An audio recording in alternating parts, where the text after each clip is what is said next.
There are people who save 30% of their income without feeling deprived, while others can't save $30 without constant internal struggle. The difference isn't willpower, it's strategy alignment with human nature.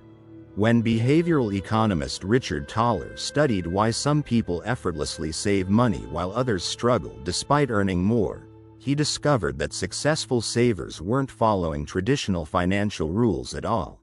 They had accidentally stumbled onto psychological principles that made saving feel automatic and enjoyable. Most money-saving advice fails because it treats humans like perfectly rational calculators who make decisions based purely on mathematical optimization. Pay yourself first. Track every expense. Cut unnecessary spending. Live below your means. These rules sound logical, but they collide head-on with how our brains actually process decisions about time, money, and reward. The people who successfully build wealth aren't superhuman. They're using strategies that work with human psychology instead of against it. Today we're going to explore the money-saving approaches that actually stick, not because they're the most mathematically efficient, but because they align with how your mind naturally operates. Let me tell you about Elena, a software engineer who tried every budgeting method she could find. She meticulously tracked expenses, created detailed spreadsheets, and set ambitious savings goals based on what financial experts recommended. Despite earning a solid income, she found herself constantly stressed about money and unable to save consistently. Elena's problem wasn't lack of information or motivation. It was that she was fighting against her brain's natural decision-making processes. Traditional financial advice assumes that people make spending decisions through careful deliberation, weighing costs and benefits before acting. But neuroscience reveals that most financial choices happen in seconds, driven by emotions and mental shortcuts that bypass conscious reasoning entirely. The first rule that actually works acknowledges this reality. Instead of trying to make better decisions in the moment, you design systems that make good decisions automatic. This is what researchers call choice architecture, structuring your environment so that the easiest path leads to the behavior you want. Elena's breakthrough came when she stopped trying to control her spending through willpower and started controlling it through automation. She set up systems where money moved into savings accounts before she could spend it, where investment contributions happened without conscious decisions, and where her spending money was physically separated from her savings money. Here's a psychological principle that most financial advice completely ignores. Your brain doesn't treat all money the same way. Even though every dollar has identical purchasing power, your mind creates different mental categories for different sources and purposes of money. This phenomenon, called mental accounting, can be either your biggest obstacle to saving or your most powerful tool. Traditional advice tells you that mental accounting is irrational and should be eliminated. Money is money, they say. It shouldn't matter whether it comes from your salary, a tax refund, or a side gig. But fighting against mental accounting is like swimming upstream. Instead, successful savers learn to use it strategically. Take Michael, a freelance photographer who struggled to save when all his income went into one checking account. His irregular income made budgeting feel impossible, and he never knew whether money in his account was available for spending or needed for future expenses. He felt constantly anxious about money, even during high-earning months. Michael's solution was to create what I call psychological money silos. He opened separate accounts for different purposes, one for regular expenses, one for business costs, one for taxes, and one for savings. When money came in, it immediately got divided according to predetermined percentages. This wasn't just organizational, it was psychological. Each account felt like separate money with different purposes, making it emotionally easier to leave savings accounts untouched. The key insight is that your brain processes money differently based on how it's categorized and stored. Money in a savings account labeled emergency fund feels different from the same amount in your checking account, even though it's technically the same money. By working with this psychological tendency instead of against it, you can make saving feel natural rather than restrictive. One of the most powerful money-saving rules involves changing how you think about time and purchases. Most people evaluate spending decisions in isolation. Should I buy this thing or not? But successful savers automatically reframe purchases in temporal context, asking different questions that naturally lead to better decisions. Instead of, "Can I afford this?" they ask, "What is this costing me in terms of future freedom?" Instead of, "Is this worth the money?" they ask, "How many hours of my life energy does this represent?" Instead of, "Do I want this?" they ask, "Will I still value this decision 6 months from now?" This isn't about mathematical calculation, it's about emotional recontextualization. When you frame a purchase decision in terms of time rather than money, different neural networks activate in your brain. Time feels more finite and personal than money, creating stronger emotional resistance to wasteful spending. Consider Amanda, a nurse who transformed her relationship with money by adopting what she called life energy thinking. Before any non-essential purchase, she would calculate how many hours she'd need to work to pay for it, then ask herself whether the item was worth that amount of her life energy. A $60 dinner became 3 hours of dealing with difficult patients. A $200 jacket became 12 hours away from my family. This reframing didn't make Amanda stingy, it made her intentional. She still spent money on things she valued, but the temporal context helped her distinguish between purchases that genuinely enhanced her life and those that were just impulse responses to marketing or social pressure. Here's a psychological concept that revolutionizes how you approach money saving: the difference between satisficing and maximizing. Maximizers try to find the absolute best option in every situation, while satisficers choose the first option that meets their criteria. In most areas of life, maximizing leads to better outcomes, but with money saving, satisficing is often more effective. The reason is decision fatigue. Every financial choice you optimize requires mental energy, and your brain has limited cognitive resources. People who try to maximize every financial decision, finding the cheapest gas, the best deal on every purchase, the optimal investment allocation, often burn out and abandon their systems entirely. Satisficing means setting good enough standards and sticking with them. You choose a savings rate that feels sustainable rather than optimal. You pick investment options that are solid rather than perfect. You establish spending rules that are reasonable rather than mathematically ideal.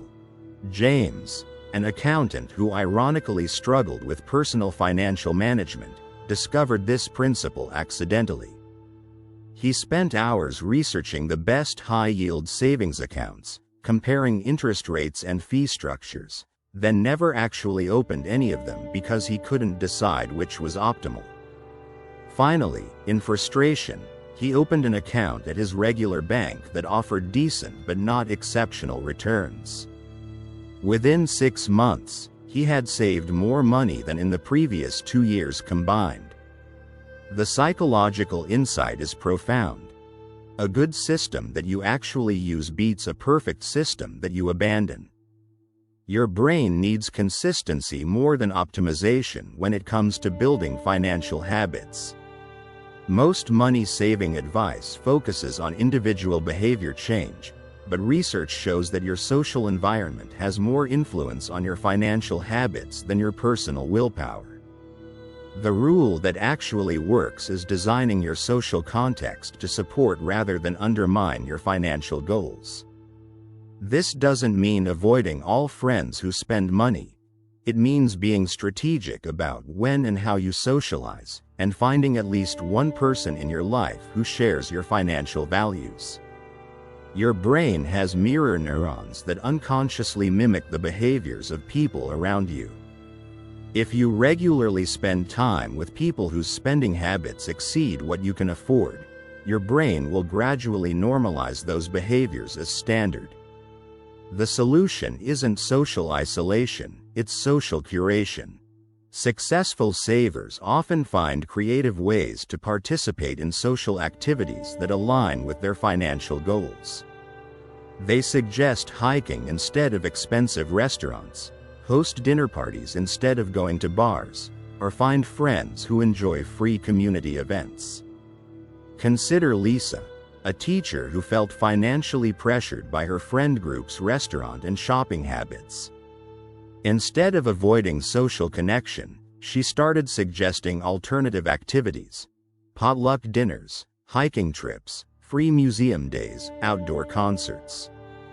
To her surprise, several friends were relieved to have lower-cost social options and began contributing their own ideas. The key is understanding that most people engage in expensive social activities not because they prefer them, but because they've become the default option. By offering alternatives, you often discover that others are grateful for the change.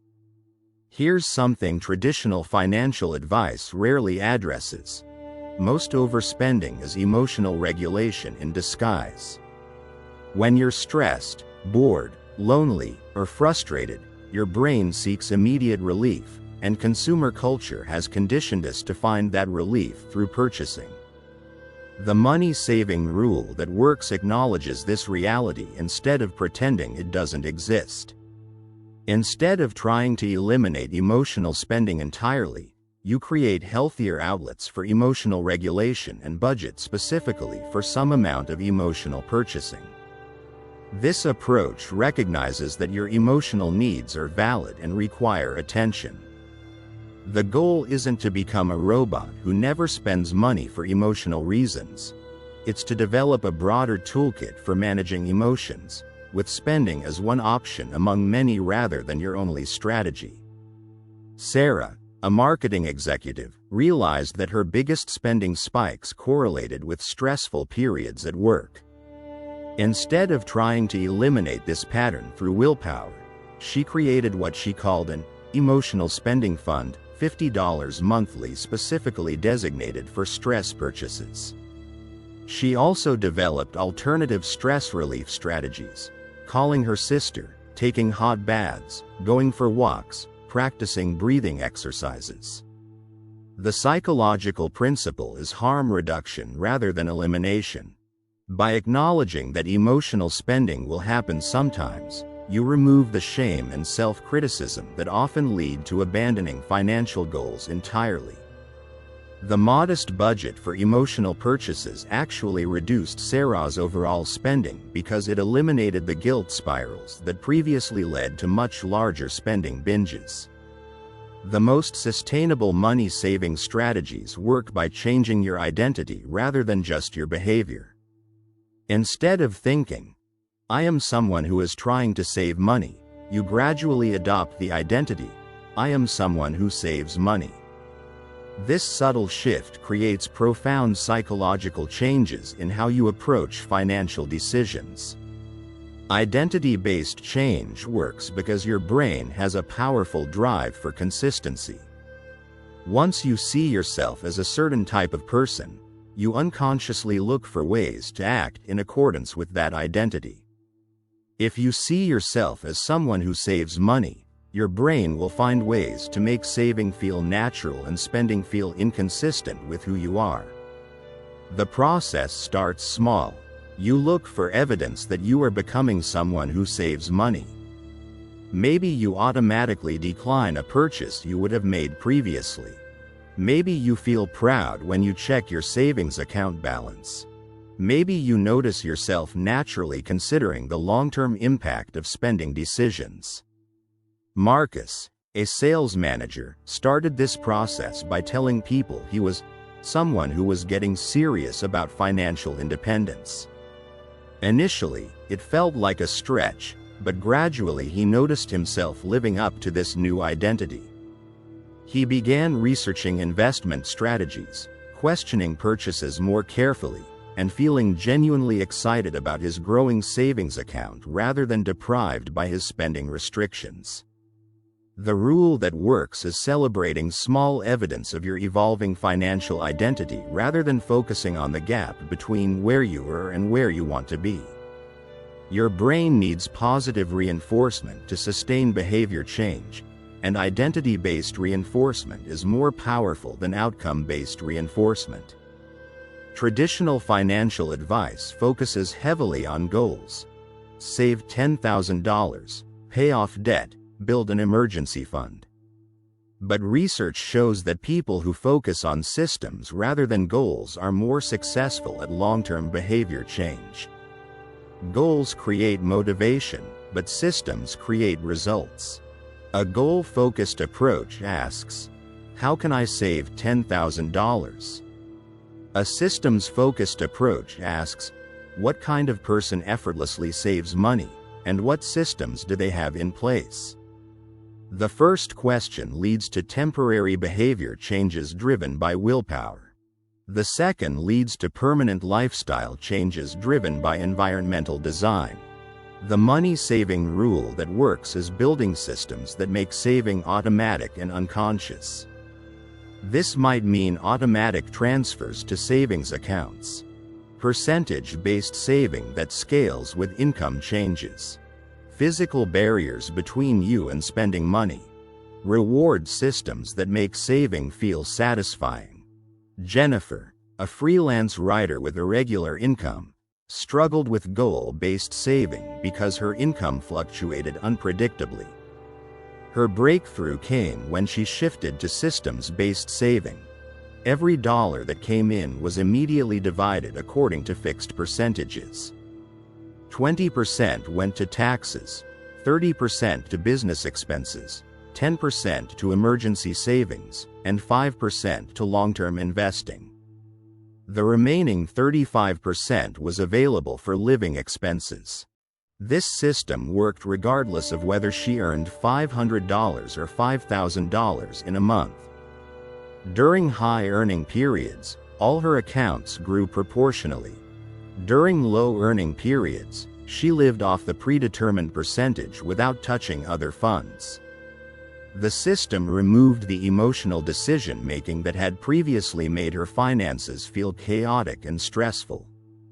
The famous marshmallow experiment taught us that delayed gratification predicts life success, but it didn't teach us how to actually improve at delayed gratification.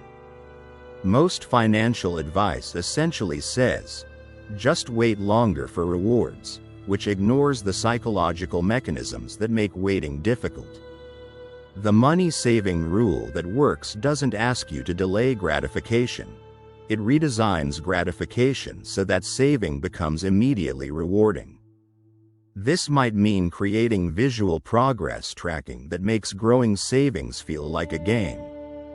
It might mean establishing regular celebrations for financial milestones. It might mean finding ways to make frugality feel luxurious rather than restrictive. The key insight is that your brain needs frequent positive feedback to sustain behavior. If saving money only feels rewarding months or years later, your emotional brain will find ways to abandon the behavior. But if you can find ways to make saving feel immediately satisfying, the behavior becomes self-reinforcing. Alex, a graphic designer, gamified his saving by creating a visual chart that tracked his progress toward financial independence. Each month, he calculated his financial freedom percentage based on his savings rate and investment returns. Watching this percentage climb became genuinely exciting, providing immediate emotional reward for delayed financial gratification. He also reframed his spending decisions in terms of this percentage. Skipping an expensive dinner wasn't deprivation, it was accelerating his progress toward freedom. This mental reframe transformed the psychology of saving from sacrifice to advancement.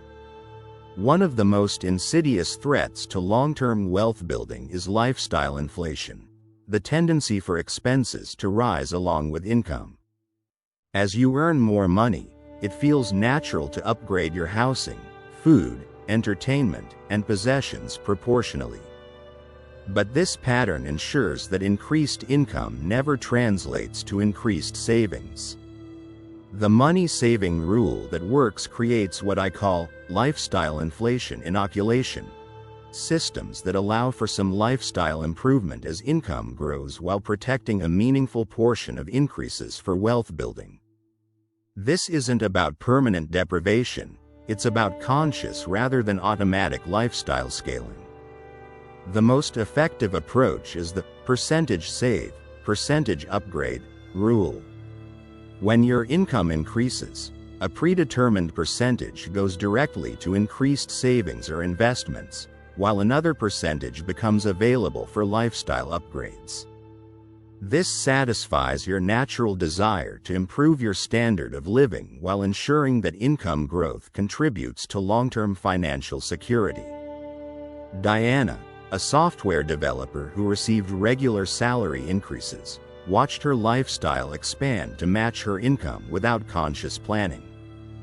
Despite earning significantly more than she had 5 years earlier, she had no more savings than when she made less money.